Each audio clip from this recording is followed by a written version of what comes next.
Bueno, él ha dicho el fin de semana en varios programas de televisión que lo he visto, que él ha grabado algunos videos para salvaguardar su integridad donde cuenta la verdad.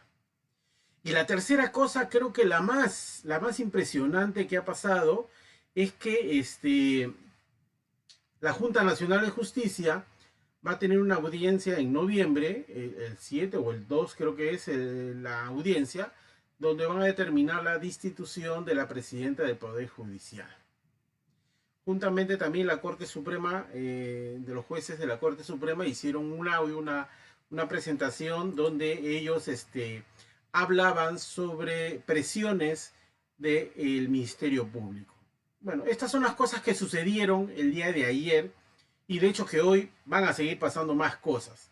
Ya estamos con el doctor Gustavo Romero, con quien le voy, de antemano le agradezco el tiempo que se toman con nosotros para poder conversar y analizar esos temas. Doctor, muy buenos días, bienvenido. He hecho un resumen bastante apretado de lo que ha pasado el día de ayer.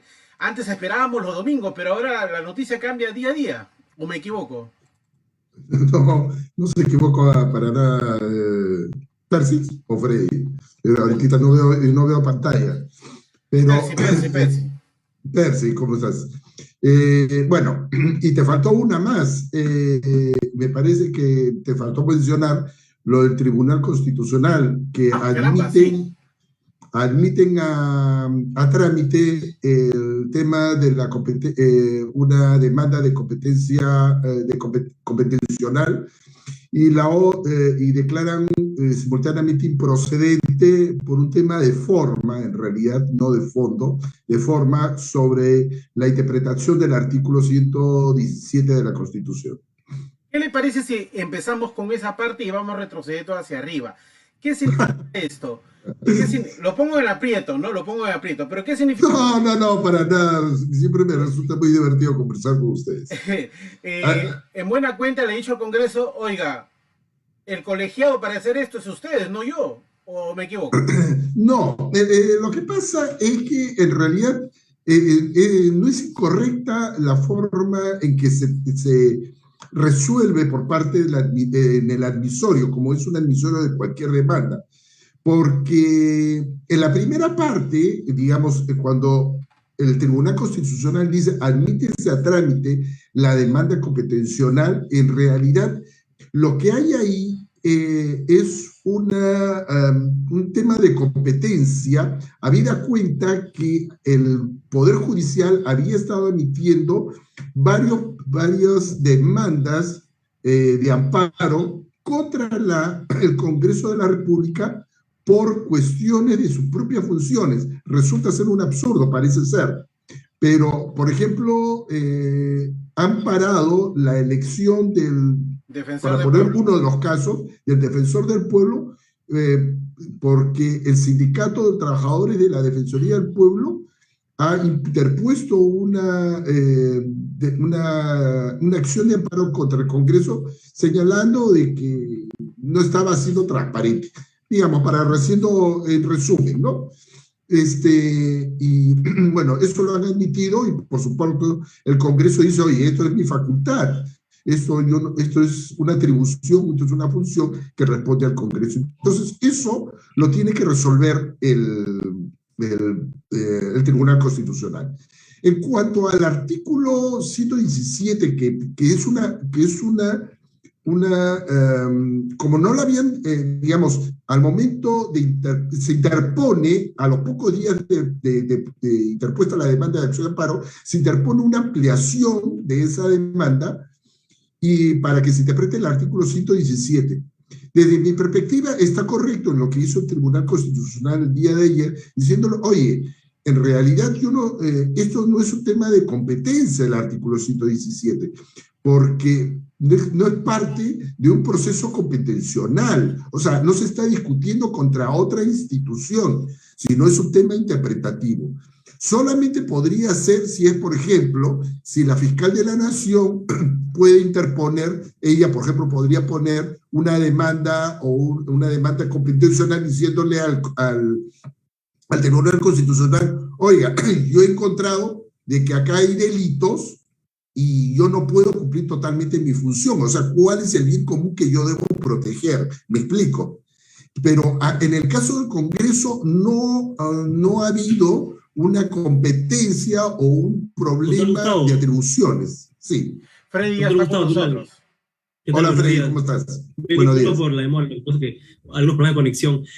Un poquito, escuchando lo que menciona doctor, entonces se puede decir que en conclusión el tribunal ha tomado esta decisión sobre el artículo 117 de la interpretación que quería el Congreso, porque el Congreso finalmente no ha tenido los elementos necesarios para que convenzan al TC, ¿se puede decir así? ¿O No, cree que no, hay otras no, no, no, situaciones no. en Ha declarado particular? improcedente. Improcedente significa que no procede tal como lo han planteado ellos. Eso no significa, o Claro. sea, ni siquiera va en el tema de fondo.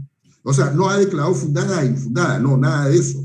Más aún, pueden volverla a plantear, pero bien fundamentada, Es en como que le está base a dando una competencia. una segunda opción para que el Congreso la plantee mejor y No, así puede pueda tener varias tomar opciones, posición. dependiendo. Lo que pasa es de que no estaba encuadrada dentro de las... a quién se dirigía este tema competencial. O sea, el Tribunal Constitucional no es un ente interpretativo de la norma, solamente lo hace en función a una causa en particular. ¿Me Ujú. explico?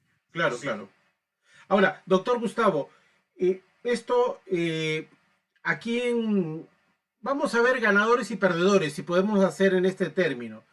Esto le conviene al Ejecutivo frente a este avance que va en el Congreso con 60 firmas para la vacancia y la acusación constitucional, o es un revés para el Congreso en el sentido de que como estaban yendo con el tema de la vacancia y la acusación constitucional para buscar la suspensión del cargo al presidente de la República, el general William lo que esperaba que el TC le diera una ampliación sobre la interpretación del 117.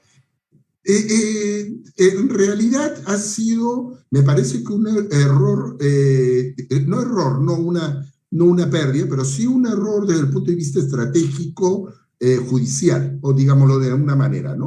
Uh -huh. Pero eso no impide que vuelvan a presentar el día de mañana Okay. Una mejor, digamos, para que sea admitida.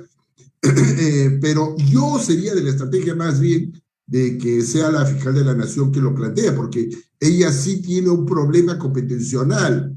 ¿Me explico? O sea, ella no puede seguir más allá de hacer una acusación. Es decir, o sea, miremos un poquito más allá de lo que dice simplemente la norma 117 y hay que entender en conjunto también las normas se leen en forma en conjunto, no solamente en forma independiente. Es inconcebible desde el punto de vista moral o ético que, por ejemplo, el presidente no puede ser sancionado, ni penado, ni nada, aun cuando cometa un delito flagrante, como por ejemplo un asesinato. O sea, no puede ser que la Constitución impida que un señor que debe ser defensor de la Constitución política del Estado y de las leyes, no puede ser juzgado si comete precisamente un delito. Olvidémonos de corrupción, que podría ser un tema un poco más discutible, pero pensemos solamente en un tema de asesinato. Claro. Entonces, no es admisible. Entonces, yo creo que hay Doctor que Romero, ser... Sí. eso también va un poco en la línea de que se venía hablando de reformas, ¿no? Porque si bien hemos tenido 13 constituciones, nadie quiere que la cambien, solo queremos reformas. Eso también puede entrar ahí. Uno de los errores, quizás se puede decir que este blindaje que tiene el presidente, como el ejemplo que usted mencionó, que tranquilamente con reformas se podrían mejorar, se puede decir, y cree que eso también Sí, es o una sea, razón por la cual hoy en día afecta todavía, ¿no? las leyes no son inamovibles. Las leyes son creación del ser humano y por lo tanto las personas van cambiando, se van reformando. Y yo creo que se ha manoseado este tema del artículo 117 por malos profesionales y por malos académicos, pero hay que tener en conjunto. Pero si es para aclarar y para perfeccionar un tema y darle cierta inmunidad al presidente, eso sí, yo también estoy convencido, pero impunidad imposible. Ahora, doctor Gustavo, si bien es Sí. la figura del 117, el 114, el 103, 99. el 99, y ayer hablábamos del Freddy, el doctor que nos decía el 114B, 114 inciso B, habla un poco sobre algunos mecanismos que tiene el Congreso para poder salir de esta trampa, pero la Constitución, cuando fue creada en esta Constitución, no contemplaba pues que más adelante funcionarios estuvieran metidos en una red de corrupción, de tráfico de influencias, Claro, pues, y todo eh, eso. ¿No es hora de mirar estos nuevos delitos y que esto sea incorporado en la Constitución con una reforma constitucional? en la Constitución, bueno, los delitos están concebidos ya, hoy día están, perdón, más que concebidos, tipificados en las normas penales. Pero la Constitución no puede ser una caja de Pandora en que entra o una caja de costurero en que se va surciendo. Tienen que ser las normas generales. Yo creo que hay que quizás perfeccionarla, coincido con ustedes, es momento quizás de perfeccionarla. Ahora, yo no sé si este Congreso o estos congresistas sean las personas más adecuadas para Claro, dictar, porque eso es digamos, cierto. porque si tú le dices a, oye, a los ladrones que me elaboren el código penal, obviamente van a Claro. cometer Por va a supuesto, sí ser lo un entiendo, sí desastre. lo entiendo. Ahora, ya, vamos a salir del tema del TC y del Congreso y quiero Ya, entrar al tema del Poder Judicial, porque ok. el poder del Estado, muy interesante, donde se imparte justicia y finalmente todos aquellos que están en sospechas de haber cometido delito terminan en el Poder Judicial. La Junta Nacional de Justicia ha decidido va a hacer una audiencia para tomar la decisión de destituir a la presidenta del Poder Judicial. Eso Silvia Barrio. significa cuál es la imagen política que se va a dar a este tema. Es lamentable.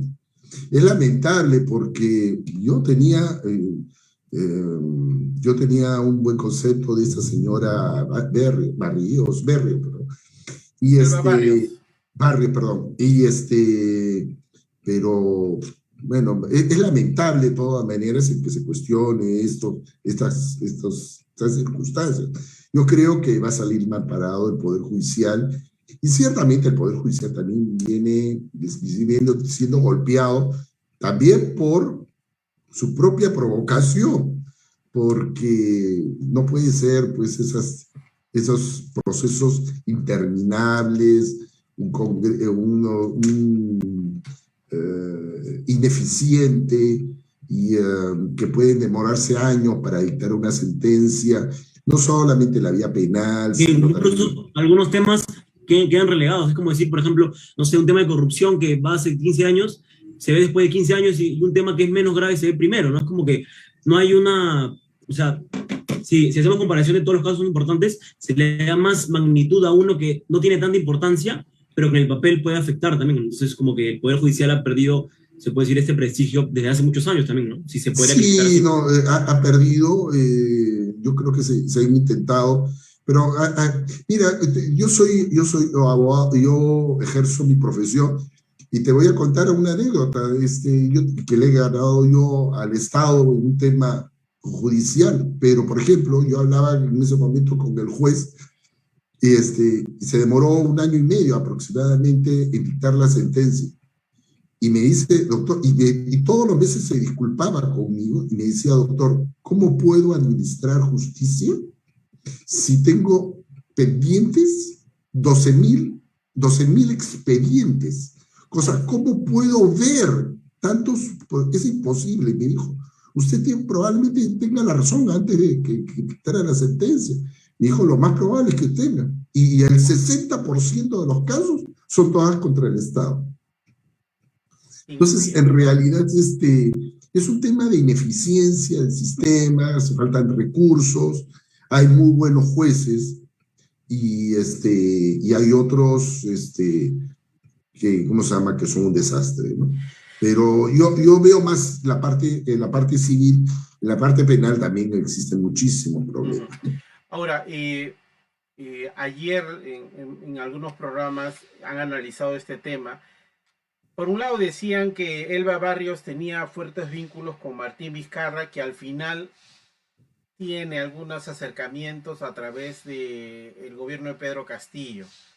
Y la otra es que hay una fuerte presión desde el gobierno para poder poner a alguien como presidente del Poder Judicial que sea afín a los intereses del gobierno.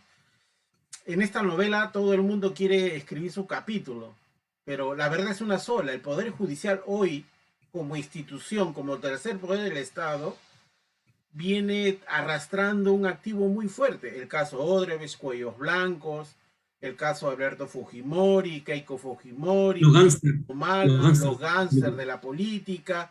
O sea, podemos seguir hablando y hablando y hablando del Poder Judicial, casos que no se han resuelto, que han sido mediáticos en su momento. Hay gente que ha terminado presas 30 meses, 36 meses, han salido en libertad porque no han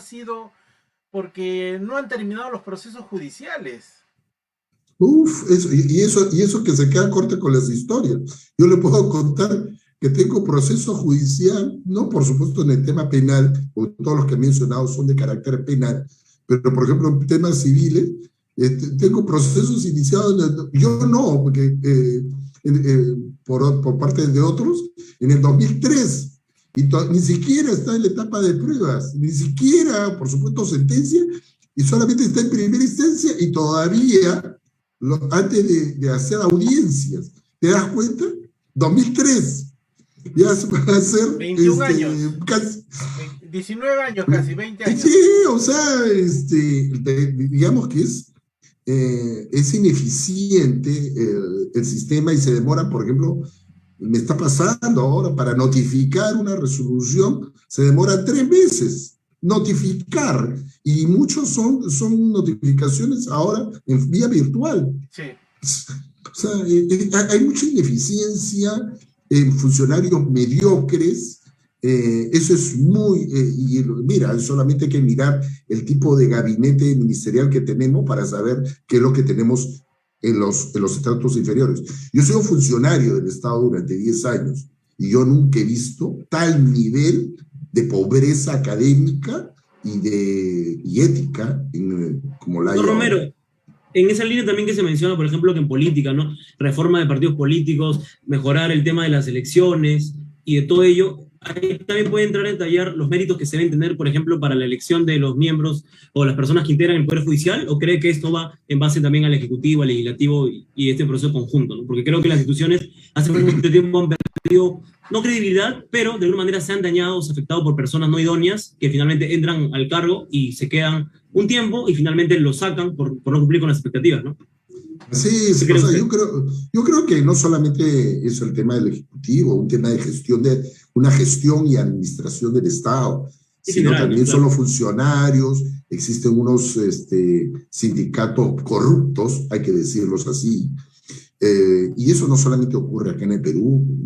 Yo conozco mucho la realidad, por ejemplo, de México, y no sabes que en los niveles de corrupción de los sindicatos que hay allá, ¿no? Es terrible. Y yo estaba impresionado la diferencia que marcaba yo mismo con mis compañeros en trabajo y en una institución que se suponía de las mejores, ¿no? Pero había funcionarios hoy que yo nunca los vi trabajar. Y eso es una realidad, y hay que hacer una limpieza y tabla rasa. En algún momento, en estos 30 años, se trató de hacer, desgraciadamente, se han repuesto en estos 20 años, gracias a acciones judiciales cuestionables, han reincorporado a muchos funcionarios que fueron despedidos a patadas por sus malas acciones, ¿no? Sí, en esa línea, el tema de funcionarios y los gabinetes, doctor Gustavo, usted que tiene conocimiento del tema del derecho, ¿es normal que un alto funcionario como el ministro de Salud tenga en su oficina 100.000 soles, haya un pitufeo de dinero grosero, un proveedor conocido, el doctor Quito, de proveedor de servicios al ministerio que él representa, le deposita a su esposa, y finalmente ayer la fiscalía le ha quitado la propiedad de dominio del departamento, que 3 días o 4 días después se lo compra? Su situación jurídica de este ministro es muy delicada, aunque él trata de justificar que es su dinero. Bueno, es que el delincuente, Percy, el delincuente es cínico. Esto es lo que está pasando. El presidente es un cínico, sus ministros son unos cínicos, y encima algunos de los ministros chupamedia, pero a un nivel vergonzoso. Hablemos solamente de Alejandro Sala, no, ¿cómo se llama? El Sí, ministro Salas, lo que dijo ayer, el presidente es tiene gran impresionante. experiencia, Aníbal Torres, ¿no? Mira, yo prefiero ahorita no decir los adjetivos que tengo en a la punta de la lengua de cada uno de esos ministros. Aníbal Torres es un desquiciado, y yo no sé qué le pasó, porque era hasta lo que yo tenía un excelente académico. Yo he leído sus trabajos académicos extraordinarios, pero él ha pensado que con el poder se puede hacer lo que se le da la gana. Y la verdad es que parece un mono con metralleta. Dispara, y él no sabe el daño que no solamente le está haciendo al país, sino a él mismo. Él poco ya me importa, pero el daño que le hace al país es enorme, ¿no? Ahora, doctor Gustavo, una de las últimas preguntas. La ley de contrataciones en el Estado sobre parientes hasta tercer grado de consanguinidad es muy clara, o sea, es transparente. Pero ahora, ahí qué bueno que me lo toca Percy, porque yo también he visto ese tema y a mí me parece que hay un tema de desbalance normativo. Mira, a ver, pongamos de que yo asuma, mis hermanos vienen trabajando, que no es el caso, pero vienen trabajando en el Estado hace 20 años, o son, ¿cómo se llama? Son proveedores. Y yo asumo, porque las circunstancias, yo asumo una responsabilidad en el Estado. Oye, ¿por qué tienen que pagar ellos el plato? Si yo no tengo, pongamos que ellos son proveedores con el Ministerio de Justicia y yo me voy al Ministerio de Producción. Yo no tengo nada que ver. Y hay una sentencia, y te comento, una sentencia a favor de Domingo García Rada, tratándose del caso de su hermano. Sabemos que Domingo García Rada es un abogado constitucionalista muy reconocido, pero el Tribunal Constitucional le ha aceptado ya hace más allá de un año aproximadamente que él se veía perjudicado porque existía una norma en la cual le estaban impidiendo trabajar, y él, siendo un constitucionalista, justamente tiene que darle asesoría a instituciones. Entonces, la ley tiene que tener un balance.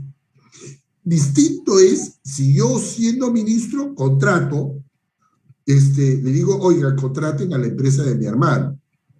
¿Me explico? Ok. Eso ya es tráfico de influencia, ¿no? Con posterioridad okay. a cuando yo he asumido. Pero si él era o ejercía sus actividades antes, claro, ¿por qué tiene que pagar los platos? Es decir, llaman a las personas más capacitadas y todo su entorno no puede cambiar. Pero, doctor, ¿no? Gustavo, yo le puedo dar la razón ahí, y creo que coincido plenamente con usted en este tema. Pero lo que parece curioso es que muchos congresistas asumen el cargo e inmediatamente el entorno más cercano logran algunos contratos en alguna jerarquía del Estado, ya sea gobierno regional, municipios y todo eso, y son beneficiados algunas consultorías. Pero eso es con posterioridad. Con posterioridad, a eso me refería. Es con posterioridad. Entonces, yo creo que hay que perfeccionar la norma. Como te dije, tratándose del caso de... ¿Cree que se ha manoseado mucho de ese tema de las contrataciones? O sea, que falta ser más específico, ¿se refiere en la forma como está expresado o en que más personas puedan interpretarlo a una forma única? No, yo creo que hay que perfeccionar la norma, porque si yo vengo a contratar con el Estado antes, ¿por qué yo me tengo que venir a perjudicar?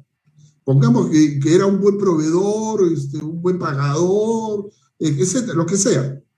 Pero ¿por qué tenía que perjudicar? Yo sé que es un tema discutible. yo lo reconozco, pero creo que podemos perfeccionarla. Pero si después de que yo soy, por ejemplo, gobernador regional, y contrato a todas las empresas vinculadas a mí, pues eso es obvio, pues que es inadmisible, ¿no? Ok, doctor Gustavo, el Congreso de la República tiene 60 firmas. Ojo que eso tampoco garantiza que vayan a votar por igual lo que firmaron, porque ya este Congreso no nos sorprende nadita, nadita. Gracias. Se necesita 87 votos y ayer estuvimos debe conocerlo al doctor Francisco Díez Canseco, Pancho, Sí. decía que con 66 podemos ir a la suspensión. ¿Usted cree que frente a estas evidencias el Congreso dará la talla? Mira, Percy, yo cada día, cada día estoy más convencido que aun cuando el costo para el país ha sido muy grande contar con este señor Pedro Castillo y su entorno dentro del gobierno, hay una permanente y creciente sanción de la opinión pública a este régimen. El costo es muy grande y creo que todavía falta transitar algunos pasos más. Yo creo que finalmente lo que va a suceder es que lo van a vacar. Yo creo que eso es lo que va a suceder. Si es que él no huye del país antes. Porque así lo dudo que se lo den. Así ya se parece que está descartado, ¿no? Porque he escuchado muchos analistas. He escuchado muchos analistas con el tema del asilo, dicen que ya es un tema muy alejado y que sería como que el extremo, ¿no? Como que el punto final, pero una salida del país sí podría ser también, ¿no? Él podría estar huyendo del país y le dan no categoría de asilo, pero sí de refugiado, de huésped, digámoslo así. ¿No? Como respaldado, como, claro, ¿no? Pero es que también va a ser una papa caliente para aquel país que lo reciba, ¿no? Sí. ¿Qué pasó, por ejemplo, en el caso de, que a mí sí me parece que hubo una persecución, me da la impresión, en el caso de Alan García, yo no siendo aprista, por supuesto, y ¿qué pasó? Porque ni siquiera sus amigos, por ejemplo, del presidente del Uruguay, Tabaré, se me ha ido el apellido, ¿cómo se llama? Le dieron asilo, ¿te acuerdas? Sí, recuerdo mucho. Entonces, 2015, porque son papas calientes, pues. Sí. Yo no voy a traer, pues, una persona a mi casa que me va a hacer problemas.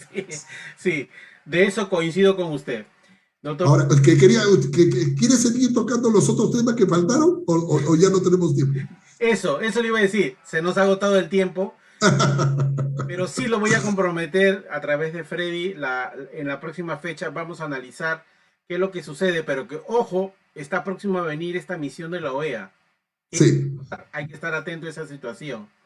Sí. Se dice que hay un revés para el gobierno si que llega, así es que, bueno, yo tengo información que luego les comparto yo por interno, que el gobierno se ha arrepentido, quiere retroceder, haber llamado a la OEA, porque la OEA va a venir a hablar con todo el mundo y se va a enterar los sapos y culebras que hay acá. Sí, aparte ahora también que han detenido, pues, ¿no? A este grupo del gabinete de la sombra, ¿no? Entonces, cada día, con la OEA acá, creo que es más evidente que van a querer cambiar la regla del juego, ¿no? Solamente para subrayar ese último que tú has mencionado. Mira, parece ser que este gobierno no sabe que existe el Internet y que existe información también que nos llega por distintas vías. Yo, personalmente, se lo he hecho llegar a algunos ex cancilleres que integran de la OEA y que son parte también de algunas misiones de información que yo cuento con ella y de la cual confían que yo les proporciono información confiable. Pero además, los que vienen no son los cancilleres de la República de las que son amigos, sino vienen funcionarios técnicos que evalúan, facilitadores. Y tontos no son. No, de hecho que sí. Bueno, doctor Gustavo, muchísimas gracias. Le agradezco el tiempo que nos ha tomado. Gracias por tu tiempo. Nosotros. Muchas gracias también por la invitación y mucho gusto. No, al contrario, es un honor tenerlo acá. Nos vamos a unos comerciales y regresamos con nuestro siguiente invitado. Regresamos.